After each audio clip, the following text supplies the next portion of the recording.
Reed Sheppard is going to be a dog. Even though what he did to Dalton Connect was a total double dribble. I'm going to start this video by being an absolute hypocrite and say, you shouldn't overreact to Summer League. I'm a Kentucky fan. I saw him all year. He was my favorite player for the Wildcats. The dude's crazy. He has all the intangibles of a Chris Paul with a three-point shot. A deadly three-point shot.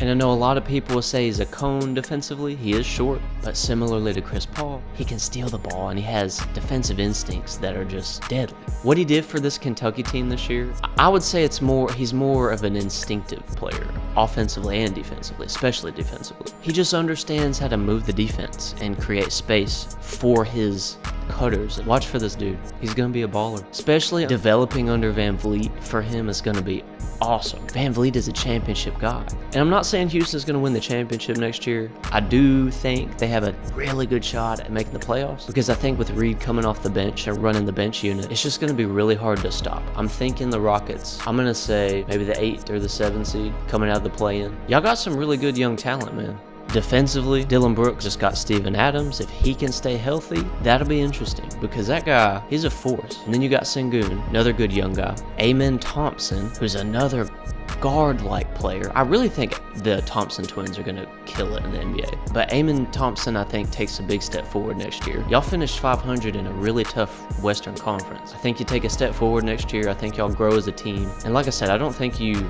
make waves in terms of the 2 seed or the 1 seed. I think the West is just too much. If y'all are in the East, y'all would probably be like the 4 seed or the 5 seed, something like that, I think. Sengun is a dog, and you got Adams, who I think will probably come off the bench. I would put him off the bench based on what Sengun did last year. He was a baller. So if you have Adams coming in with the bench unit, Reed Sheppard running the floor for the bench, watch out for the Rockets. They're going to do some stuff next year. It's tough to say championship level for them because they just need pieces. They need their young guys to develop. You know, I don't know if Amen Thompson will become a ball god type of player to propel them into championship level, but the young talent for the Rockets, the coaching of, who's their coach? Why do I not know the coach's name? Ime Udoka proved he can coach like crazy with the Celtics. I think he does the same thing with his Rockets roster. If you're a Rockets fan, it's a good time to be a Rockets fan. You put a few years in, develop this team, get a couple more pieces, big level pieces, or just develop your young guys. I mean, Sengun could turn into something. Reed Sheppard could, I don't know what his ceiling is. I feel very confident in saying he'll be a dog Hall of Famer. Really early to say that. I don't know about that. He's got some questions to answer in the sense that in our game, in Kentucky's game in March Madness, I don't even remember who it was, he didn't play very well.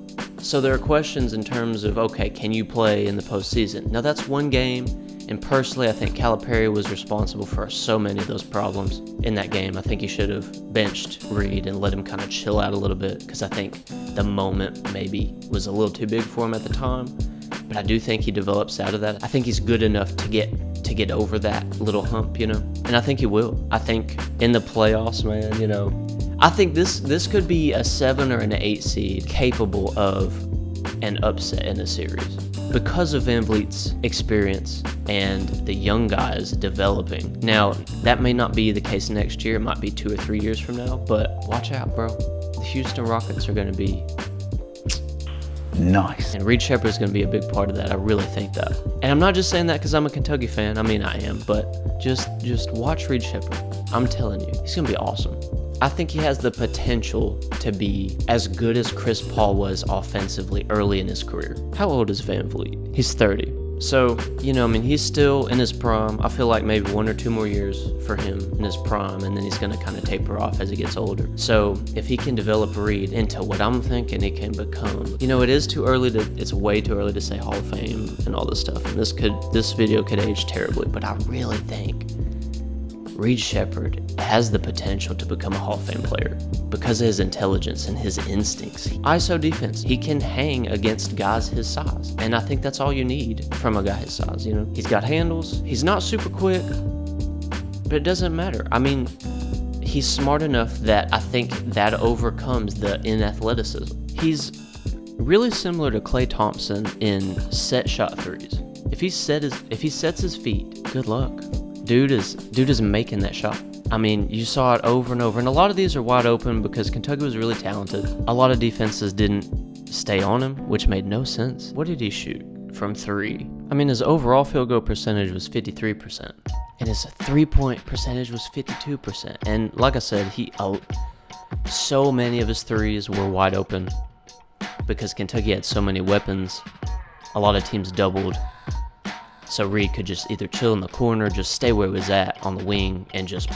But he's capable off the dribble of making plays, especially using picks. He understands his game, which is really important. He gets a screen here, which really, I mean, 3 just kind of faded off of him.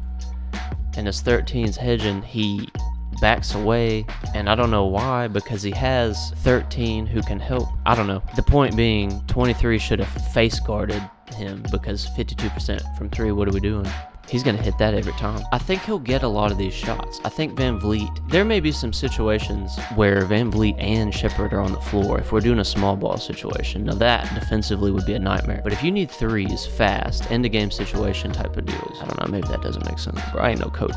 But the point is, I think Ime will understand how to get this dude open and hit threes. Threes being so important in the game, I really think he's going to have a hell of an impact for the Rockets. Talking about his instincts defensively, he's really good at anticipating passes and stepping into lanes, stealing the ball. I think he'll get a bunch of these types of steals this year. And yeah, you can say that in the NBA, passes are less telegraphed, but I do think he'll catch on to these, and I think he'll grow very fast, and he'll get a bunch of steals, man. High pick and roll threes, it's over. He will just knock these down all day. And the thing about these will be, when he comes off of these, there's going to be a dude open. And he's such an intelligent passer. I think he has the potential to get a ton of assists on top of the threes.